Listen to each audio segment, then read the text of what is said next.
Minutos, los ojos del mundo siguen atentos a lo que ocurre en Ecuador. Explosiones, saqueos, secuestros y fuga de presos es el ambiente que se vive en varias zonas del país. En las últimas horas, el presidente Daniel Noboa declaró la existencia de un conflicto interno y ordenó a las Fuerzas Armadas neutralizar a las organizaciones terroristas. La violencia no solo se ha vivido en todo el país. Además, en un canal de televisión entraron algunos de los terroristas y amenazaron a los presentadores en vivo. Calles repletas de militares, cierres de comercios, caos por carreteras colapsadas y un país paralizado.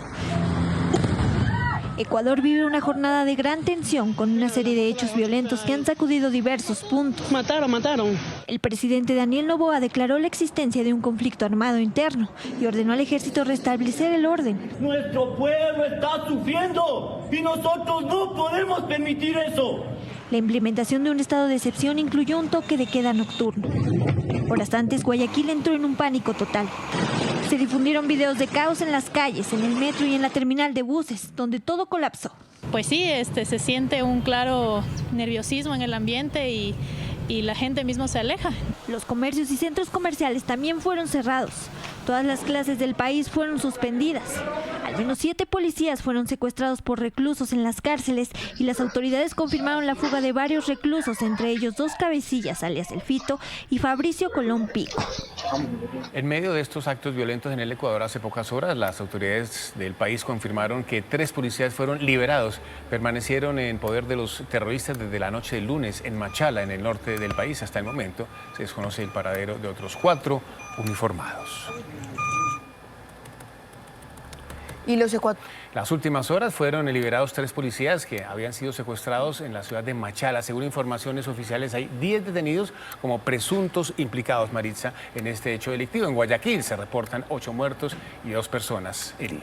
Mire, Juan, las Fuerzas Armadas anunciaron que las bandas criminales se han convertido en objetivos militares. Durante las últimas 24 horas se han registrado al menos 40 hechos violentos en todo el país. Ante la reciente ola de violencia en algunas ciudades del país, el gobierno declaró la existencia de un conflicto armado interno y ordenó a neutralizar a las bandas armadas.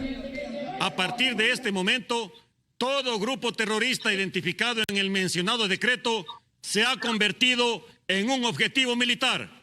El presente y el futuro de nuestra patria está en juego y ningún acto de terror nos hará claudicar. Ecuador cuenta con estado de excepción por 60 días y toque de queda. En las últimas horas las autoridades lograron la liberación de 3 policías que estaban secuestrados por bandas delictivas.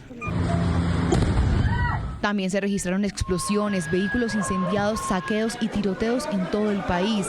Nuestro pueblo está sufriendo. Más de 3.000 uniformados están en las calles para controlar el orden y en búsqueda de 2 líderes criminales más temidos del país. Sigue la conmoción por la muerte del cantante Diego Gallardo, quien murió por una bala perdida mientras iba en un vehículo a recoger a su hijo. Y miren, uno de los hechos más aterradores fue cuando varios encapuchados se tomaron las instalaciones de un canal de televisión, pues los presentadores de ese medio de comunicación, que fue tomado por 13 delincuentes fuertemente armados, narraron la dura experiencia.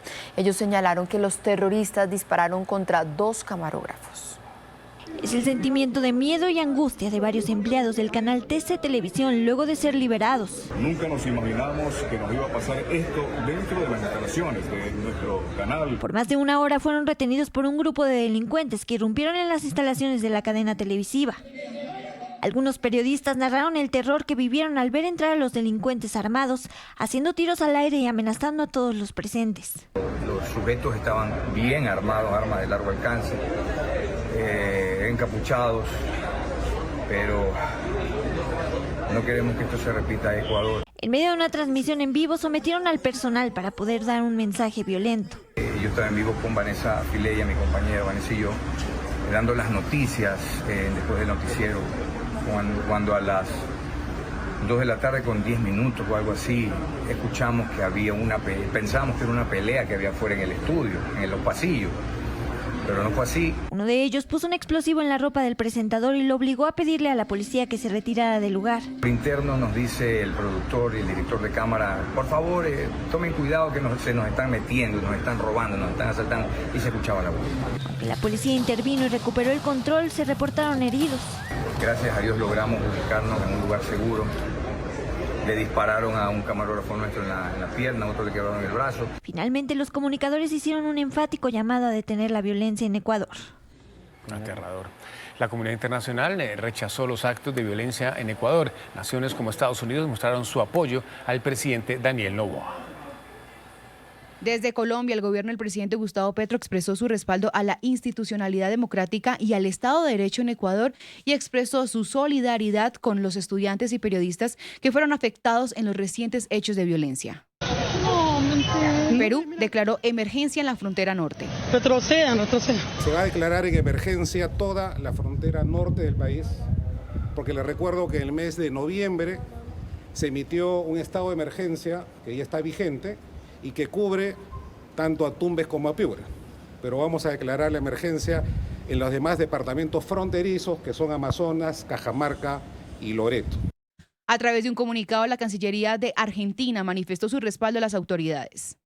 Entre tanto, el presidente de Bolivia, Luis Arce, expresó su solidaridad con Ecuador y rechazó los actos de violencia que atemorizaron a los habitantes en Guayaquil y otras zonas de esa nación.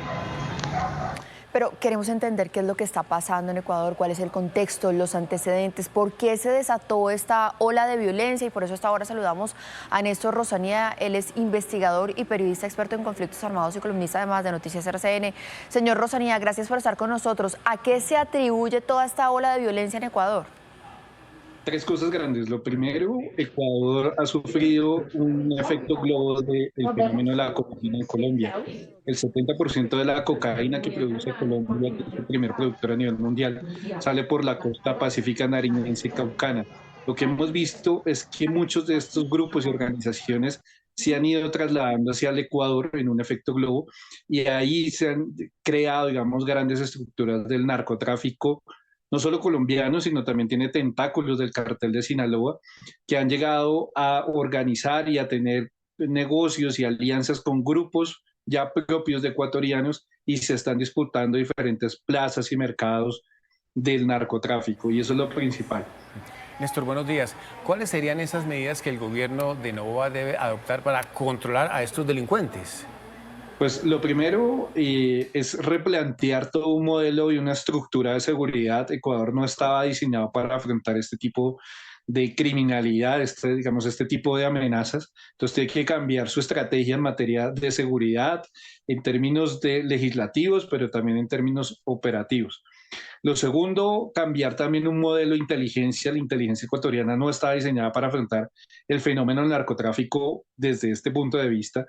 Entonces tienen que rediseñar su modelo y su comunidad de inteligencia, fortalecerla, porque es a partir de ahí es que se tiene información y se podrían dar los grandes golpes a las estructuras del crimen organizado. Y ya se ha empezado a hablar que Ecuador necesita una política de Estado y no de gobierno en materia de seguridad. Pues a Néstor Rosanía, muchísimas gracias por estos minutos con Noticias RCN.